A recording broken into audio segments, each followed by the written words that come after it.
কেন্দ্রীয় শিক্ষামন্ত্রী ধর্মেন্দ্র প্রধানের পদত্যাগের পর এবার প্রশ্ন ফাঁস ইস্যুতে উত্তপ্ত পাঞ্জাবের রাজনীতি। বিজেপি ও কংগ্রেস পাঞ্জাবের শিক্ষামন্ত্রী হরজোত সিং বেইনসের পদত্যাগ দাবি করেছে। বিজেপির অভিযোগ, পিএসইবি, পিএসটিইটি এবং কৃষি উন্নয়ন আধিকারিক নিয়োগ পরীক্ষায় প্রশ্নপত্র ফাঁস হয়েছে। বিজেপির মুখপাত্র প্রদীপ ভান্ডারী নৈতিকতার খাতিরে শিক্ষামন্ত্রীর পদত্যাগ দাবি করেন। একই অভিযোগে সরব হয়েছে কংগ্রেসও। তবে সমস্ত অভিযোগ উড়িয়ে দিয়েছে আম আদমি পার্টি।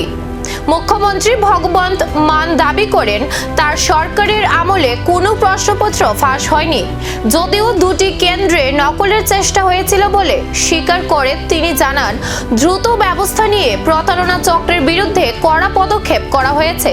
এখন দেখার প্রশ্নপত্র ফাঁস বিতর্কে রাজনৈতিক চাপ আরও বাড়ে নাকি অভিযোগের জবাবেই থেমে যায় এই লড়াই। এখন বড় প্রশ্নপত্র ফাঁসের অভিযোগ কি শুধুই রাজনৈতিক তরজা, নাকি সামনে আসবে নতুন কোনো প্রমাণ?